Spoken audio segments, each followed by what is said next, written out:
welcome back. It's been a while. Unfortunately, yeah, it's how life goes.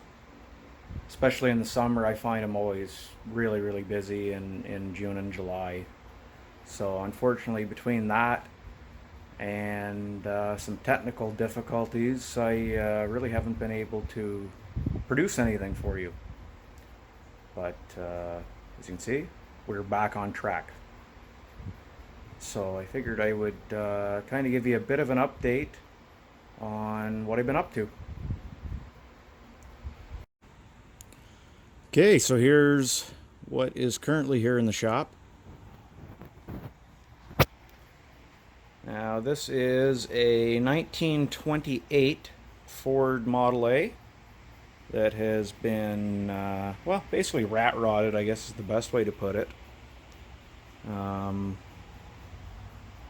yeah, a friend of mine built the frame for it, and we got the engine and transmission mounted in it and everything. I wired it last year, and now we're at the point where it's time to start getting it to the point where it's ready to run and drive.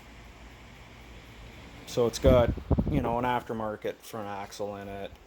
It's got GM style hubs and brakes and everything on the front of it. It's got a small block Chevy, which I believe is a 350. I'm pretty sure it's actually one of the crate motors. I say that because it's got Vortex style heads on it, but it has the bolt pattern for a carbureted intake, and it does not have a provision for a fuel pump down here. So I'm thinking this is probably one of the Chev crate motors. So that's kind of cool. It's probably 350 then. And it's got a TH350 behind it. So it's kind of neat. It's on airbags in the back here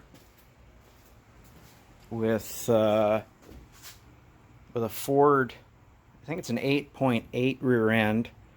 I know it's out of a 90s Crown Vic, like I believe a 97 or a 98. So that's kind of neat. It's got four-wheel disc brakes.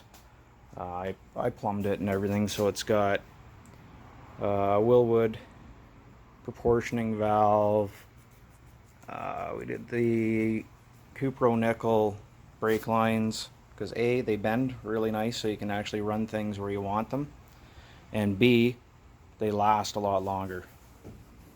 Not that, on something that's a hobby car that's really an issue, but, it's got one of the aftermarket Corvette style brake boosters and four-wheel disc brake master cylinder.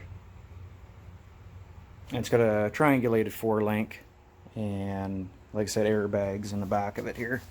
Let's see if I can get under here. Ooh, there you go. So that's kind of neat. Oh, there you go. You can see the master right there. As you can see, we had to put adapters on the back of it because, of course, that rear end had 4.5 by 5 pattern, and we got 4 3/4 pattern up front here. And what we have are the original spoke style Model A wheels, which are 5 by 5.5 inch.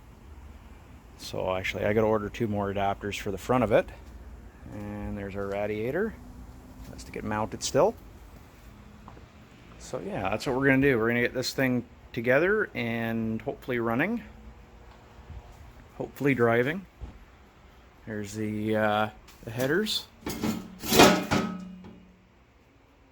They're kind of neat, eh? And I started collecting up some stuff for it, so I went and I dug up a couple HEI distributors and some brackets and an electric fuel pump, because like I said, there's no eccentric, so we can't run a mechanical pump on this. Yeah, and then the alternator, as you can see, it's got a wicked big crack in it here, and it's pretty, so it's no good.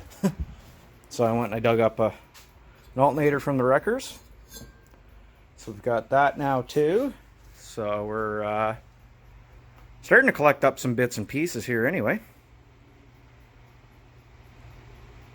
But yeah, so we're going to do this one. And, well, Mark's dart will be coming back here at some point. I got a pile of parts here for it. Pretty much everything up on top of this cabinet with the exception of my valve covers. So all these boxes here, they're all for the dart. And then you'll see in the back corner here, all those boxes are parts for the dart. As well as the majority of what's inside my poor car. And what's stacked up on top of the back of it. This is all stuff for the dart. So I will be glad to see some of the stuff start going on the car. There's a transmission for it. Oh, there's more crap up here for it too. I forgot about that. It's another front nose piece I picked up for my Dodge pickup. It came from Saskatchewan. It's nice and solid. There's the bell housing for the dart. And, well, that's a whole bunch of engine parts for the 360 for the dart. But inside the car here, yeah, there's a whole bunch of parts under here that all belong to that car too. So, we'll hopefully get after that car.